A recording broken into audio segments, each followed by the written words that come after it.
Welcome back. It is another movie discussion night. We've kind of taken the episode numbers out of this. It's just a discussion. It's part of many moving things we have on the channel. But yeah, how you doing, buddy? It's been a few days. Man, it's been busy, but it was nice actually seeing A Quiet Place Part 2 like once again in theaters, and Censor, which I'd heard about but never had the time to watch, and now I did. Yeah, it's been a Mr. Fancy Pants going to the theater and seeing movies. Psh, who does that anymore? What's a movie theater?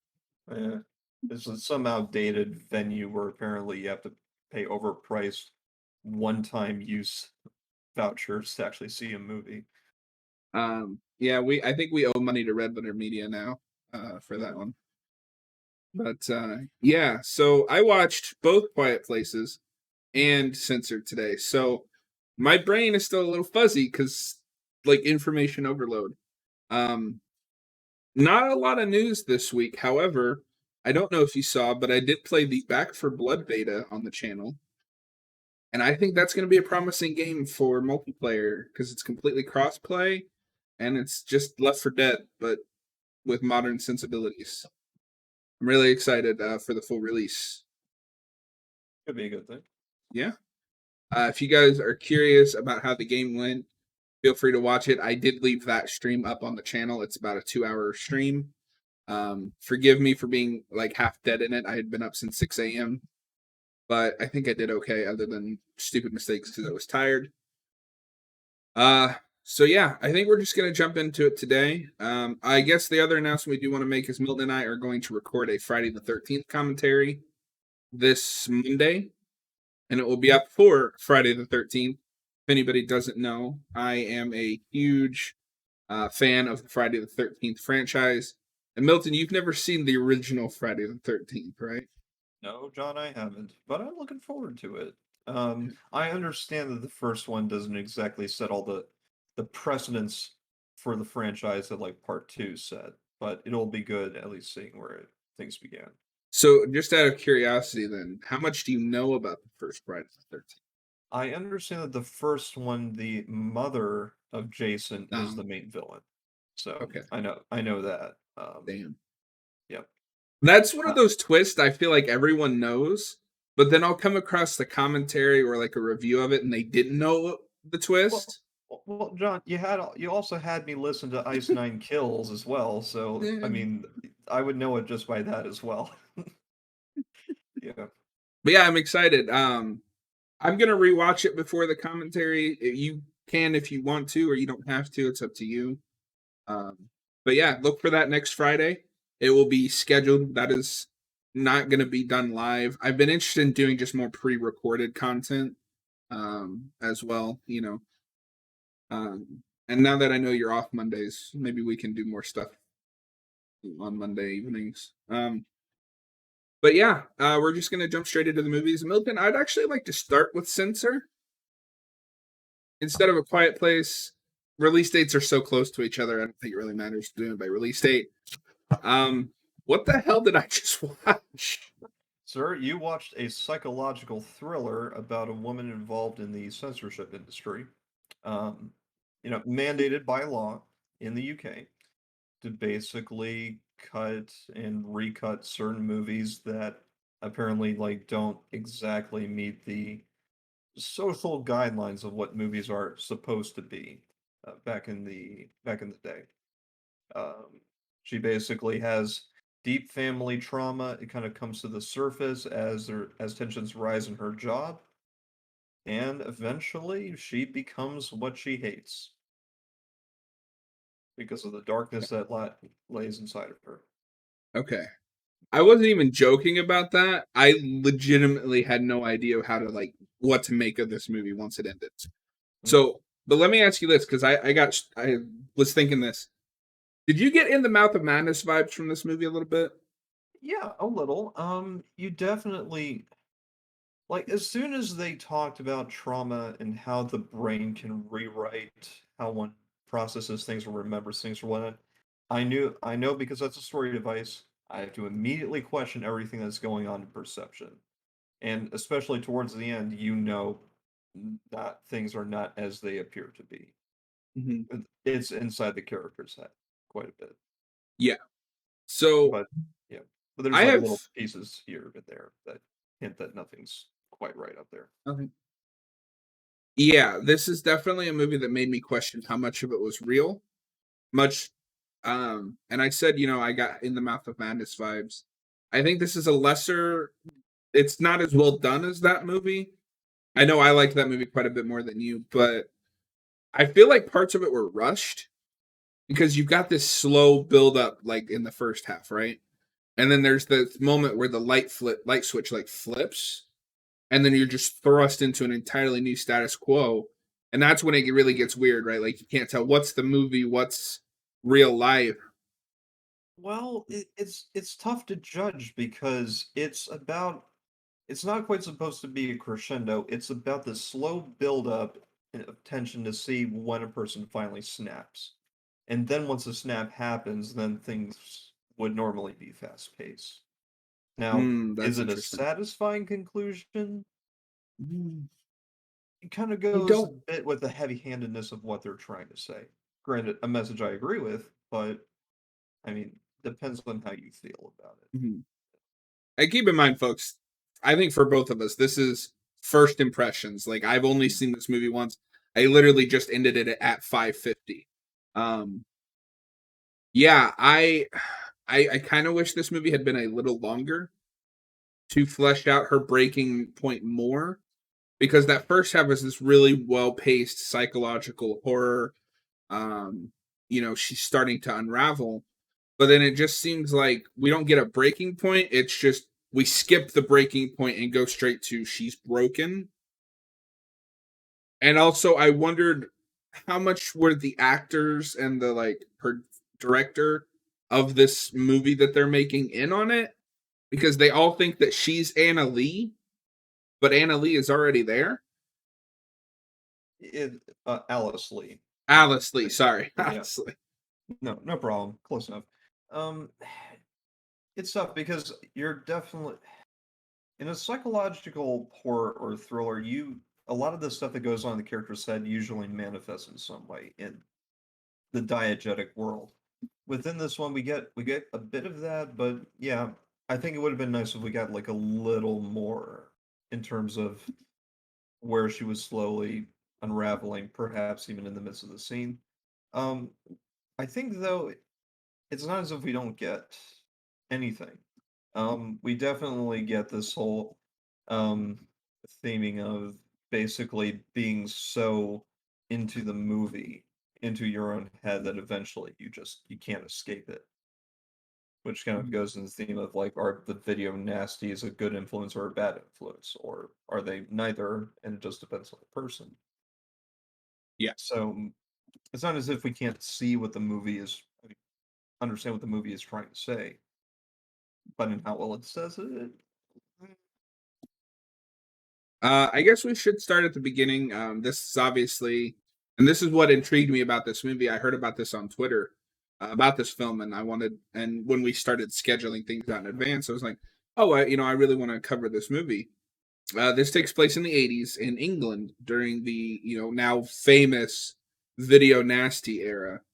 It Um, says 1985 in the movie specifically, so like right in the heart of all of oh, that. did they give a specific time? Okay. Yep. I must have missed that. But Milton, how much do you know about that whole era other than just I think we mentioned it, in passing. We mentioned it briefly. Basically for the context, around this time we had the VHS era was erupting. A lot of people basically they wanted their 15 minutes of fame, and a lot of people were making movies, amateur, professional, or otherwise. And basically, the horror market was one of the easiest things to gain people's attention back then. You could make like a romance movie, but it probably would not have been as marketable or eye-catching as like Cannibal Holocaust, for instance. That definitely I think would gain more attention, and it worked for marketing especially. And of course, you had the parents and the religious groups at the time on the much more conservative side, like saying This is going to be about influence. It's going to corrupt our children. It's going to cause violence and whatnot, all contributing to some hysteria. You had a lot of films, both light and material and much darker, that all were like getting severe cuts. Some movies weren't going to get shown in theaters at all, despite supposed freedom of the press. But then again, that's more of an American ideal than it is a British one. You have some of it in Britain, but not as much in America. But even in America, video nasties were that whole hysterical thing was still going on, but it was much worse in Britain. Um, and yeah, they would recut films if they would even accept them into theaters because things were highly regulated back then. It's not as bad now. There's still some of it going on, but it was much worse back then. We covered a video nasty last week, Yeah. The Evil Dead. We also The Exorcist was also technically a video Oh, nasty. that's right. Yep. So obviously, we're not here to discuss where we sit on the whole censorship thing. But I've always found that like era fascinating because it never really ended, right? We just moved on from horror movies to the '90s. It was the metal, Marilyn Manson and all that stuff. D&D and well, Yeah, D&D was also in the 80s too, so that kind of never exactly left, but it's definitely diminished. but I agree with you that a horror movie was going to sell more than like a romance movie in the '80s because controversy sells. It's always been that way. Um, but yeah, so our main character, what's her name? Her name is Enid Baines. Enid. She's Enid. got the most just like 80-year-old name. Yeah, no, she is purposely looked to be like conservative woman. She she dressed very modestly to the point where she looks like not even a housewife, but like one of those that stereotypical look of like the woman in that committee with the it glasses that are bound into it almost felt like her character design and name were out of a funnier film, where more of a satirical horror yeah, than something as dark and serious as this. But we also lose that look very fast in this movie, true. It's like a gradual detransformation. Uh, which might have been part of the point. yeah, Show that she's up and like kind of uptight and like put together, and as she devolves, basically yeah, unravels. She's shown that unravels. she has problems. Yeah, and then Yeah, the other movie I noticed this is kind of taking some ideas from as well is Wes Craven's New Nightmare. I don't know if you've seen that, but one of the central ideas in that movie is we need a medium to unleash our darkness so that we don't unleash it on other people, as well as making these movies keeps. And New Nightmare is a little more fantasy than this, right. but New Nightmare is also he's making these movies to keep the demon that is like real life Freddy Krueger at bay, but is also using it to help people like control their dark side. Which I think it's mentioned in this movie, but it's not really the point of this movie. But yeah, she edits movies, and kind of decides what's unrealistic enough to be put in home media and what's too realistic. And I kind of found it funny where she's like barter, like debating people. Oh, this looks too goofy. We can put this out, but this looks too realistic. I'm cutting it. And she has this motto of, "I have to be perfect." Um, and then I think the idea is right that she lets a movie get released, and then this guy goes and kills people and forgets it, and they try to blame the movie, and then she starts getting phone calls, right? Yeah. It's generally assumed that this movie, because of its a face eating scene, essentially, is in this horror Um, movie. And basically the killer eats the face of a victim and people think, oh, this movie got released recently, therefore false correlation, because apparently the guy didn't even see the movie. I love how that pays off, by the way, that he Yeah. never even seen the movie. I think this movie definitely has some stuff to say about the censorship of the '80s, which I appreciated. And it's not that's probably the most subtle stuff, right? Because you blink and you could miss that whole like payoff to that subplot. I think. But this movie is much more about trauma and repressed trauma. I think my issue is I still don't know what actually happened to the sister. I I don't I like to give benefit of the doubt and say it's not too important. At the same time, it is a question. Um, the thing is, I think what the movie is trying to do is with the question that we have, it's lurking in her mind as well. And she wants to connect this unknown to something that she feels she can tackle. It's like the idea of wanting to attach the evil in the world to video nasties. We don't know exactly what or why evil occurs, so we want to blame it on something that we feel we have control over. So I think that's what the movie is trying to do. Of course, as a moviegoer, yeah, we want to know the answer. So take what you want, I I guess, out of think it. if this movie is going to be about confronting trauma, which I think is what I latched onto the most, is this character just wants to know like what happened to her sister.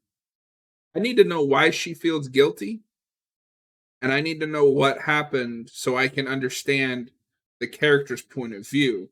But at the same time, with the ending, I don't know if you had this. Now I don't know how much of that was real. Oh, I'm fairly sure everything that looks great in the whole video nasty thing, like all video nasties have been eliminated. It's like I'm fairly sure everything that filter is fake. She is like completely snapped by Well, that yeah, point. I mean that stuff, but how much of the early stuff is part of this quote movie that because the ending is the videotape censor. How much of that stuff was real and how much of it was fake? That's a question. I don't know. And I think in some ways I'm willing to be forgiving of the movie for this and say, you know what, I don't know, and that is okay. Yeah. But, that's me. Um yeah, and I mean part of it with me as well is I hate open endings. Like I like answers. But I will say this is a well-made film. It looks beautiful.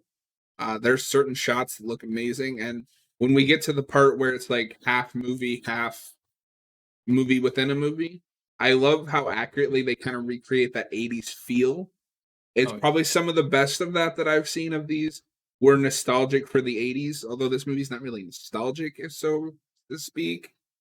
It's Um, critical in both ways. Like you have like the sleazy director of like this facet of the movie. You have the other guy who's just really dedicated to the craft. It kind of shows that there is something grimy and disgusting to a certain extent about at least some of these movies. And at the same time, you see, just general to uptightishness and naivete from the other side. So, it's like taking a bit of a dark satirical look over it. You know, what happened during that time, yeah, kind of. yeah, I agree. Um, so overall, how did you feel about this movie? We talked about the plot, but not so much how it felt. Well, I'm half and half on it. I wonder sometimes if maybe I like too much of a mystery, and I feel like if things are explained to me and hammered over the head, I feel a little not as nice towards it. Because I mean, what it's very clear to me what the movie is saying. Is that a bad thing? It might just be personal taste. But you're right. I do think that the ending was a bit. It would have been nice to get some more development. I think in the stretch before getting to the trailer, having things be a little more properly explained about what's going on inside of her head. Um, I don't know. I did still like it though. I liked the effects. I liked the commitment to the style of the video nasty. Um, it really did feel like just looking at one of those films again. Yeah. Which Um, honestly is was probably the main goal all along. I have to give credit to what they were doing. So I think I did end up liking it. I'm not sure who I would watch it with though, because it's like a select niche inside of a niche. So you'd have to watch like this would be a fun movie to do a commentary on as well, right? Because like speaking for myself at least, as someone who loves that 80s horror feel, and like a lot of those video nasties are very much my style. Um I like this movie quite a bit. However, I am someone who I don't need the themes of the movie to explain to me, but I need characters to be properly fleshed out, unless it's something like a Friday the 13th where I'm just there for the kills, right? So I don't feel like I understand Enid You know, enough, yeah, to fully enjoy this movie. If her main motivation is that she feels bad over her sister, me personally, I need to know what happened to the sister. I don't need a long, drawn out flashback, but maybe like a line of dialogue. All we know is that Enid took her somewhere. Where? What happened? Like, I need more than just, oh, you took her somewhere. Like, what'd she do? Take her out in the woods and shoot her? or did she get killed with an axe? Or Yeah. I mean, the parents say, "Yeah, she's dead." Okay, thanks. Could the main character come to that realization? But maybe she doesn't want to, and maybe because of that, the movie doesn't want us to come to a conclusion either. So See, and I'm fine with her not believing it because that's also part of her arc is she's unraveling because she refuses to believe that her sister is dead. And she watches this movie. What was the name of that movie? Something church. Don't go to church. Don't go into church. Something. And she's convinced that this actress is actually her sister, and everybody thinks she's nuts. I'm pretty sure the sister's not like that actress is not her sister. I think that much might be reality.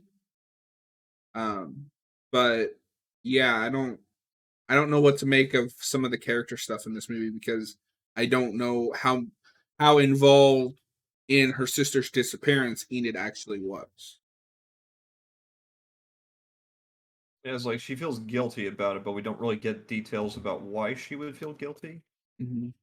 It's just the only thing we could get out of it is proximity to the event, but we don't even know exactly what the event was. I guess there is an implication that it was something like what the video nasty being filmed at the end is kind of like. Maybe that's enough. Maybe it isn't. I don't know. We should also mention this movie is only like 85 minutes long. Yeah, it's Uh, short. it's very short and it's paced well. Like I was never like, can we like move on now, please? It Um, is paced like a video nasty, certainly, kind of having a similar length of movies of amateur movies like that. So, yeah, you know. but yeah, I mean, there's not a lot else to say. It's a very weird film, very interesting. I would love to see more movies tackle horror movies about the video nasty era because it is such a like I think important time in horror history. Um, but yeah, and I like how weird it is. I love how this movie looks. But I think at the end of the day, for me personally, this is a 3.5. Uh, Not Yeah. everything fully comes together. Mm. But it doesn't fail either, I don't think. No, absolutely not. Yeah. If it failed, it'd be like a 2. Yeah, exactly. I I'll give it a 3.5 as well. Um, it could change depending on rewatches. So it'd Yeah. be interesting to see who else might be interested in this sort of thing on the channel. So let us know um if you guys want to watch this. Let us know about your thoughts if you've already seen it. Yeah, we need to get Austin to watch this. I'm curious to hear his Yeah. opinion. I'd be fascinated to see what he thinks of this movie. But yeah, so moving on to a Quiet Place Part 2, or more, we have to be silent because there's spooky Stranger Things after us. Uh, so Milton, you saw this in theaters. I've only watched this at home because me personally, I don't care about the theatrical experience. I have a nice pair of headphones and a nice computer screen. I watch it at home. So, what was your experience with this movie? Well, I'm getting ahead of myself. Mm. Let's start with the plot synopsis, like normal people. So this movie obviously it picks up right where the first one left off, and the Abbott family have to leave their farm and discover that they're not the only people out there. That is the most generic sounding description of this movie, but it it's weirdly accurate, but also rises above how generic that sounds in a way, I think. Um, how was your experience in the theater with this movie? I liked it. Um, maybe perhaps. I'm looking back at my experience on part one. I felt that it was okay. I could recognize its merits though, but I didn't feel like I was as engaged. Maybe the theater experience helped a bit with part two because I did feel engaged when I watched it for both the first and second times. So, um, I don't know. I've always wondered maybe it's the effect of everything being dark, so you have to focus. You're interested in the experience. You're watching with people. Might help your and with if you're a certain type of person. Does that have to do with the quality? Maybe, maybe not. Um, but no, I enjoyed it. I enjoyed it. Would I advocate for overpriced tickets? No, but that's a different issue. Yeah, I paid $20 and I own this movie, so yeah. Yeah, I thought the first one was a really fun concept. It wasn't something we'd really seen before. And it also helped that we were reviewing that with Bird Box, which was terrible. So I watched, like I mentioned at the beginning of the video, I watched both parts back to back, and I think these are about even in terms of quality and story. I think this one is well done in how it opens up the world, but I also think some of it's a little has been there, done that, and I had that a lot with this viewing because a lot of the first part when they're just leaving the house and they meet up with Scarecrow, Cillian Murphy, is him just talking about how like not everybody that's out there is good. And I'm like, well, yeah, I mean, I've seen like post-apocalyptic movies before. Yeah. Duh. But I really liked how they split them off into two. There's two subplots to this movie, right? Once you get to the hideout that they're in, you get the subplot with Scarecrow and the deaf girl, and then Emily Blunt and her son. And I think my biggest issue with this movie is that Emily Blunt's side quest in this movie is just that, a side quest. It does not progress the plot of this movie at all. The actual plot of this movie is with Scarecrow and the deaf girl. Yeah. And it's really weird how in both of these movies, Emily Blunt has next to nothing to do to progress the main plot. She's just kind of there. She's good. Like, she's a great actress in these movies, but her character is not very important to either story. Yeah. We should probably say the actor's real name. Yeah, Killian Murphy. Yeah, or Cillian Murphy. Let us know how to pronounce Yeah. that in the comments below because we're both idiots and don't know. I'll look it up. But yeah, for those who have not seen Christopher Nolan's Dark Knight trilogy, like any of them, The whole five which of which you. which yeah, but yeah, Cillian Murphy, who has also appeared in other Christopher Nolan stuff. Yeah, it was cool seeing him because he's a good actor. Yeah, it's been a while since I've seen him in a Okay, movie. okay. Apparently, it's Killian, according Killian. to Wikipedia. So Killian Murphy sounds He's right. great in this It is. movie. Yeah, he's Irish too. Yeah, Oh, is he? but yeah. Interesting. I've only ever heard him with an American or English accent. Well, he does a good job with masking it, I suppose. Yeah. But if you ever wanted to like wonder like how Irish he has a spouse named Yvonne McGuinness. So not making fun of the name too much, but it really does indicate the culture. Really funny. Yeah. But anyway, um, what was the question? Where were we? I was just saying because I was just saying that Emily Blunt's in both of these movies just feels like a side plot to kind of pad out the time, Yeah. and everything else that's important is happening with the other character, and it's really weird how it's in both movies. Yeah, I mean, you want to get all the characters to do like something within the movie. It's better than them doing nothing. The plot like justifies what she's doing. So what she's doing makes sense, and she tries to be as adaptable in the situation as she can be. The problem is a bit of the subplot revolves around the son's mistakes by him kind of holding a bit of the family back and kind of causing some of the issues there. Granted, he does pull through at the end, but then you wonder, well, if he had just been a little bit more careful, none of this would have happened. Uh, No, but of but course, is I'm that fair to criticize?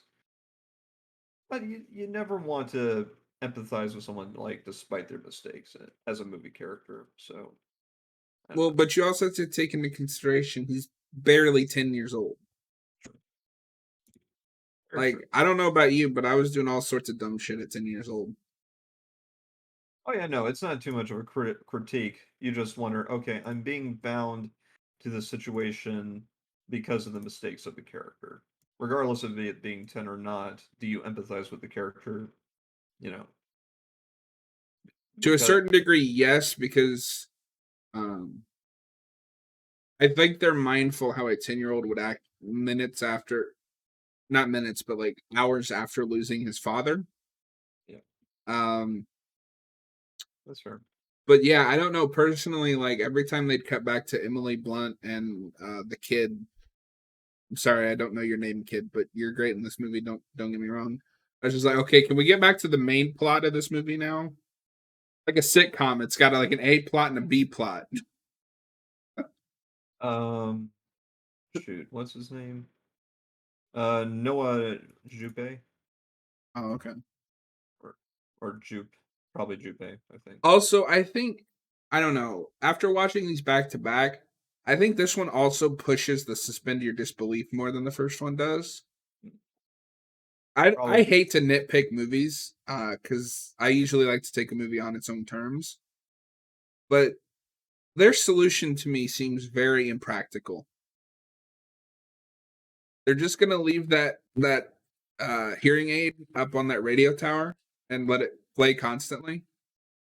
Yeah, it's tough. Maybe the idea is to put like certain radios at certain sections and create a perimeter. Okay, but You and could do it that obviously way, I've never had a but hearing aid. you also have to refill the batteries on these things. So, granted, some of these last for a while, but you need to find ways to resupply them. So That's that that's is what I why I'm want interested in part what 3 to this. be about, the quest for hearing aid batteries. Well, no, I think it's because there's going to be a clock essentially until like the batteries run out. It's a good idea to try to figure out where the source of where these creatures are coming from, find effective ways to like just purge them or something like that. It'd be nice for part three where the humans are going more on the offensive. I feel like that's where this plot would have to go if you want to do a sequel.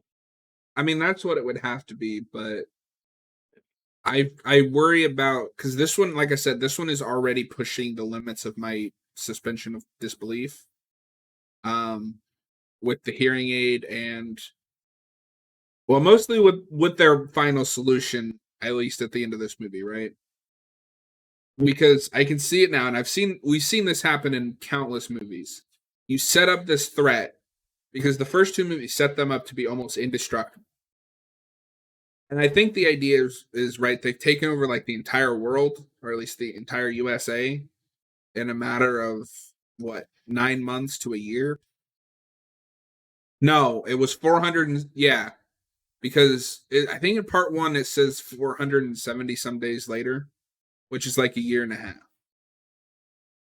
How are you going to explain to me that the U.S. government or these random civilians, if there isn't even a government left, or these random civilians suddenly came up with a way to kill these things for good?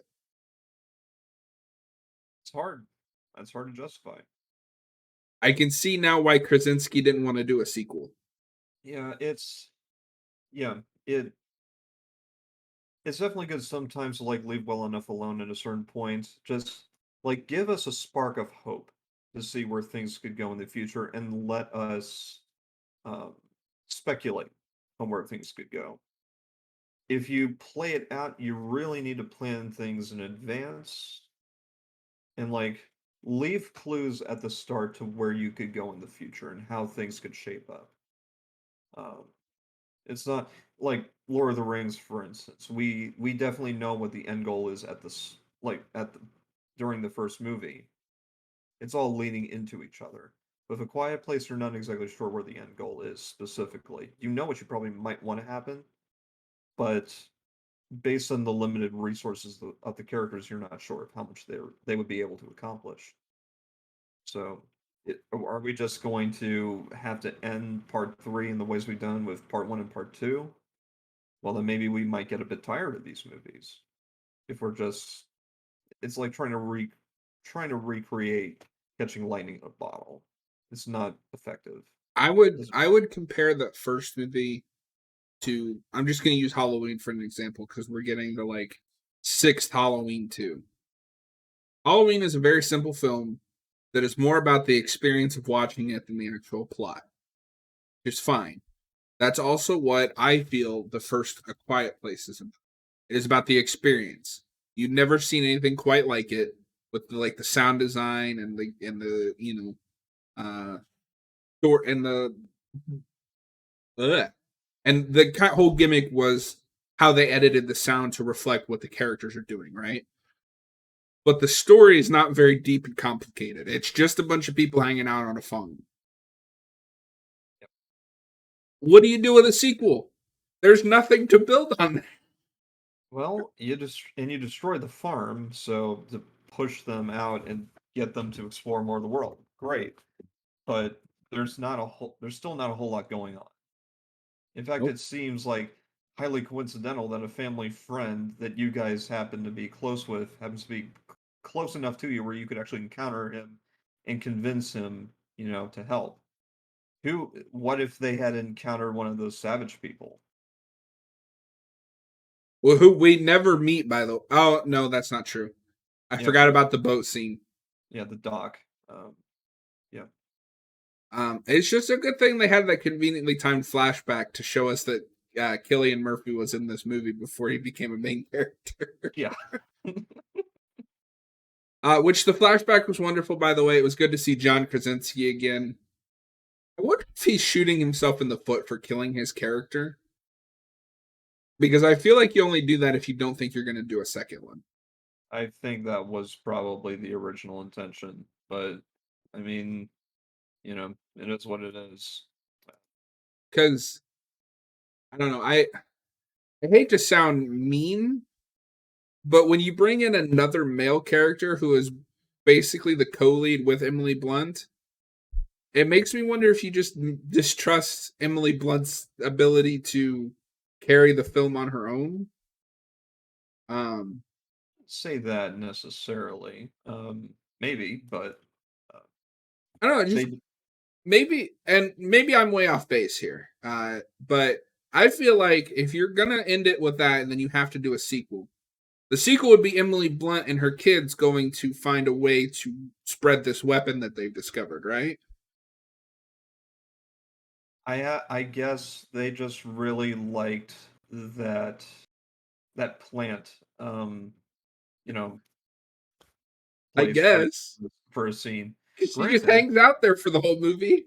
yeah, the idea of having a place where you could talk a bit lower, that you could talk lower but still not be heard by the monsters, a place which both has, and hey, this is great theming actually, and this is a good device of having something that can both let you be as loud as you want, but also at the same time, you stay there too long, it can be the thing that kills you. It's definitely a good like duality thing.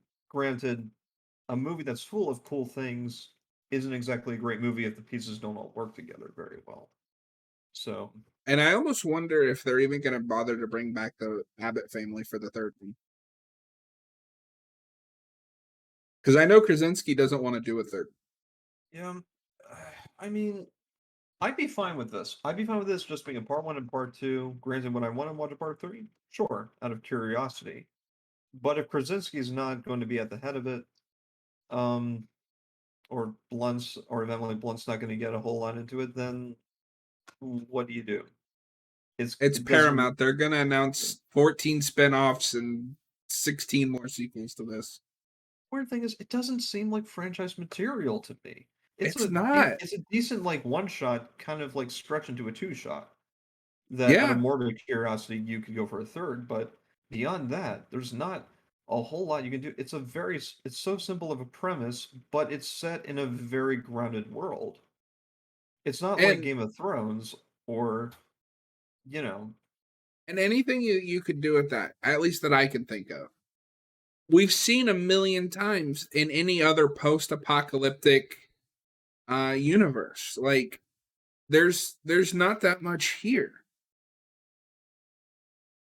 They didn't do like much world building in the first one. It was about the characters, which is what made it great. But you keep ordering sequels, like you're gonna stretch this premise so thin. When does it snap? it's already being stretched thin though. I mean, granted, fortunately it doesn't snap, but yeah, a sequel could be My bad. favorite, my favorite part is that they introduced that whole village of people for Killian and the little girl to meet, and they last a whole scene before the monsters just somehow show up and murder all of them. It's the whole thing about loud noise, I suppose, but What was the noise that brought them there? well, I guess it would be the diving, I suppose. I think it was that. uh, I don't know. Um, It just felt like they wrote themselves into a corner there. Of well, why don't they just stay in this village because it's safe and protected? Oh, just kidding. No, it's not. Here's a monster. I don't know. Am I being too critical of this movie? Because I'm I talking mean, about all these issues are coming up. I will wonder if the savages are they smart enough to understand that the monsters can't swim, and if so, why do they not go on the boats? And if No, no, no, so, no. you know, You're talking about the dock scene. I'm what? Yeah, talking that too. about I'm talking about the home with the Guardians of the Galaxy. Who? Guy. That guy. Yeah. Well, that too. Uh, Some of it falls apart, unfortunately. I was still entertained. The performances are good. The effects are still as good as they were in the last movie. Um, it's an encouraging message to show like next generation kind of rising up to be able to take after the ones who, reared them. So there is some good decent theming here as well. Um, was engaged more with it than part one personally because I think there was a bit more going on in terms of world building. Um, but then again, that's probably just my own personal taste coming into the mix. Is this objectively a better movie than the first part? Uh, is it an objectively worse one? I don't know. What do you think, Josh? I see. I was all on this movie thinking it was about the same level as the first one until we started talking about it. That's usually when it happens. I think it has problems more so than the first one, and I had questions on the first one rewatching it this time. But overall, I still think this is a good movie. Um, but yeah, I think this is showing the seams very much so. So on Letterboxd, I gave this a 4 out of 5. Um, and I guess I'm just gonna spoil it a little early because again, this is a very simple premise, but it's started to stretch thin. Uh, I think this is a 3 out of 5 or 3.5 out of 5 at best. Mm. What about you, Milton? I'll give it a 3.5 out of 5. I enjoyed the movie. I'm not going to discount that.